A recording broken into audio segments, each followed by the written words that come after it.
Janie here. Welcome back to my garden. I am in my kitchen right now in terrible lighting, and that is because of this light. Yes, that is my kitchen light that looks like a fake skylight. It is the worst light ever, and it is the worst for the lighting. I hate it so much. I cannot wait to change it, but of course, you know, we have a whole list of things that we need to change. So this is on the back burner for now, but I know, I'm calling it. One day I'm just gonna get so sick of it and then just change it out. I figure I could probably take out the sky and just put in like like a regular thing. A regular sheet of plastic, but anyway, I just want to explain why the lighting is so bad in here. So I woke up this morning and I decided that I wanted to plant up my ranunculus and my anemone corms.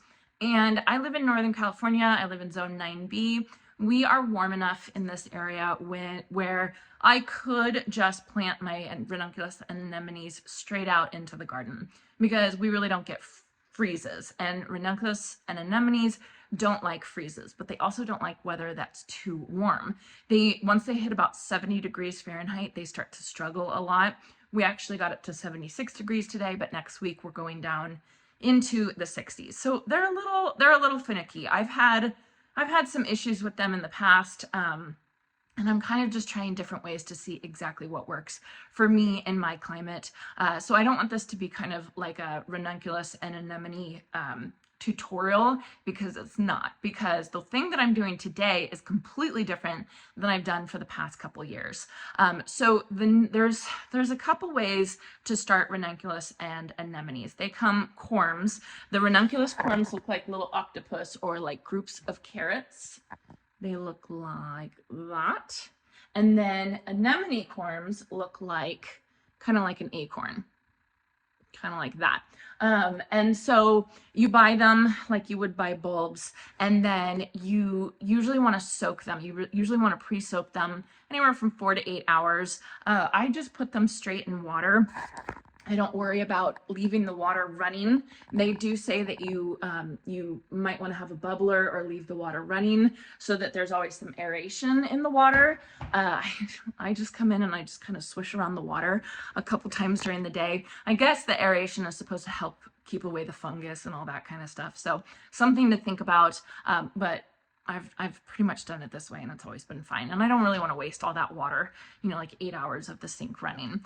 So you pre-soak the corms, and then you can either, if you live in a warm enough environment, you can either directly plant them outside, and then they have to break dormancy and then start making their roots, and then eventually they'll start growing their foliage.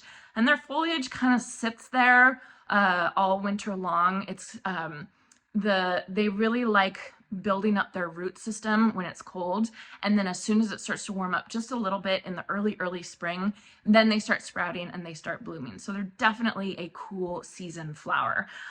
So planting them straight out, if you all live in cooler environments, you can't do that. Places that freeze, you can't do that unless you have some type of row covers or cloches, or you know, something that's going to keep the freeze off of them, because if the corms freeze, then they're done. They're just going to be a mushy mess.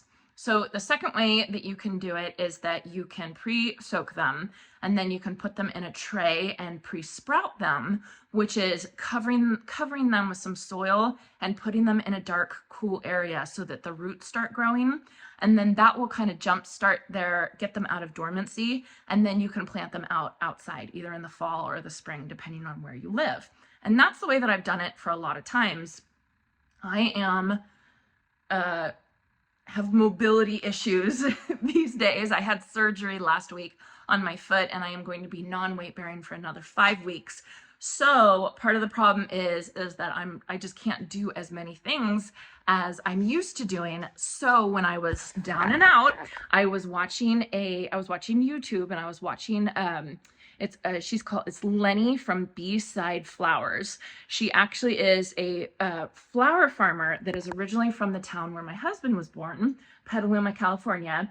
And then I think, according to her Instagram, she's moved up to Oregon now at this time. But anyway, she had, when she was still living in Petaluma, which is very close to me, she had a video on how she starts her ranunculus.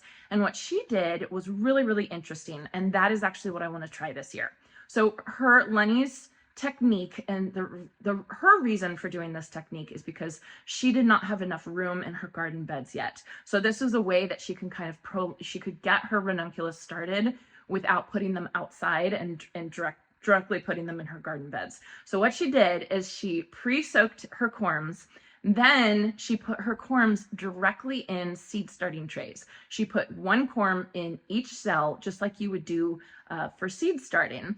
And then she let them grow, and she let the roots develop, and she let the foliage develop. And after about a month, she had these little starts that were beautiful. The roots were beautiful. The foliage was beautiful. And then she took those out and she planted them where her dahlias were, she had taken out her dahlias by then, and then she planted her ranunculus in there. And when I saw that, I thought that that was really like a great idea, because it's kind of foolproof. You know that the plant is going to grow and you're going to have this little baby that you can plant out. It does take a lot of room because it's one corm per seed starting tray.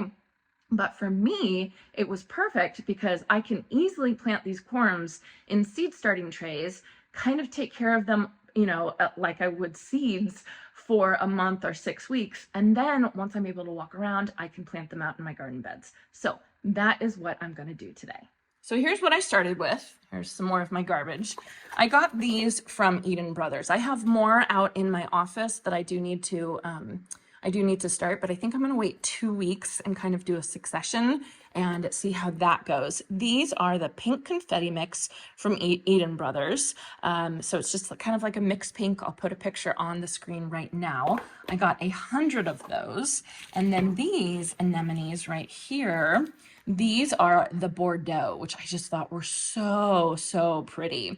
So I got 100 of these as well. So like I said, they've been sitting here, they've been soaking for 8 hours. And then I had Jason outside on my table out there. I had him get me all my cell trays and some soil, and I am just gonna plant them up right now.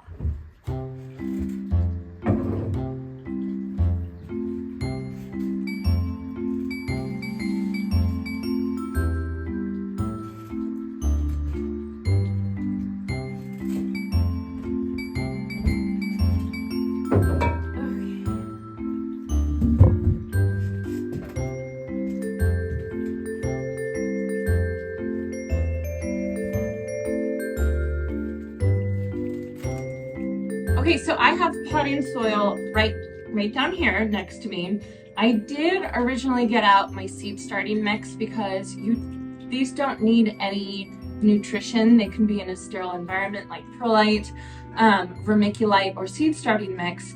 But I decided that I'm just gonna use potting mix because I am gonna leave these in here for like 5 weeks, and I think they'll be fine. What I'm gonna do is I'm just gonna do a light layer of potting mix on the bottom, and then I will put each one corm into each cell just like that. And they should fit.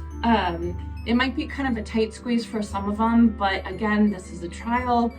I'm just gonna see how it works. This is kind of like disabled gardening a little bit. It works with my schedule. So let's just take it as an experiment and see how it goes.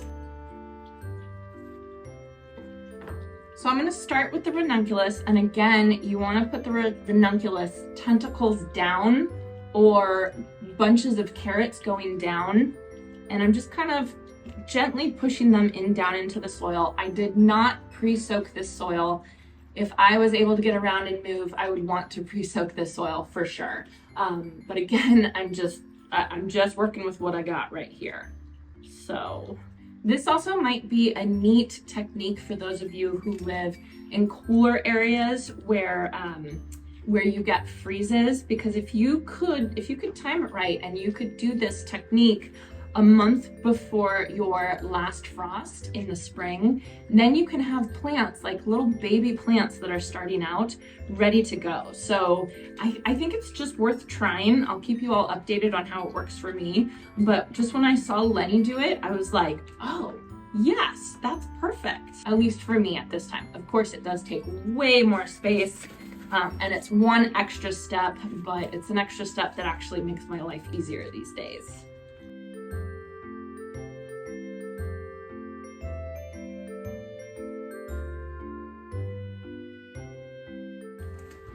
Shoot. Shoot! I got dirt on my splint. You know what? Just be still. I'm gonna go.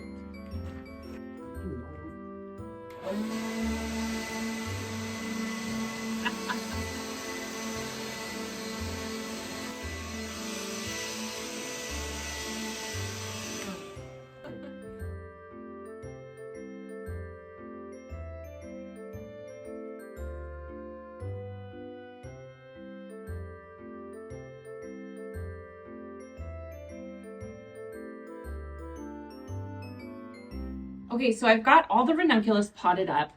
I got 100 of those, and then I have 100 more of the anemones. So I'm gonna need a couple more of these trays that I have right here.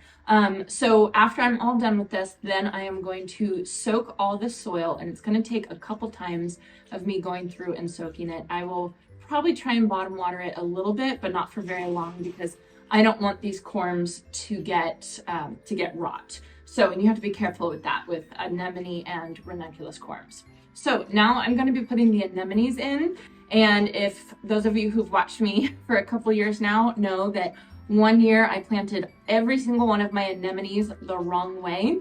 I pointed it pointy side up, and it is supposed to be pointy side down like an acorn. So just remember, when you plant your anemone corms, think of it like an acorn, and the acorn goes down.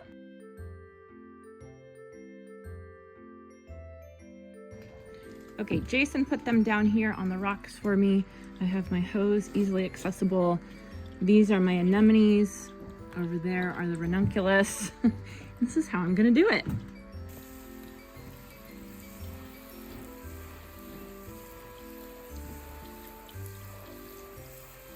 So I think I'm gonna come back in like 5 minutes and do that again, just to make sure it's completely soaked through.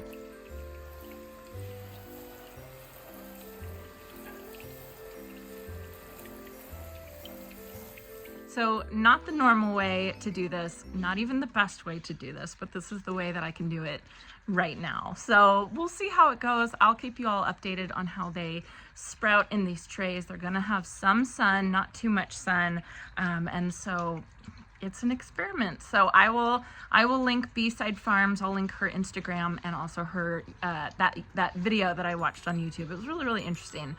So hopefully this was interesting for you all. If you all have disability issues or problems getting into the garden, just kind of think about doing things like this. We don't have to do it perfectly. We just have to get it done. So I hope you enjoyed this, and I hope you all have a chance to get in your garden today.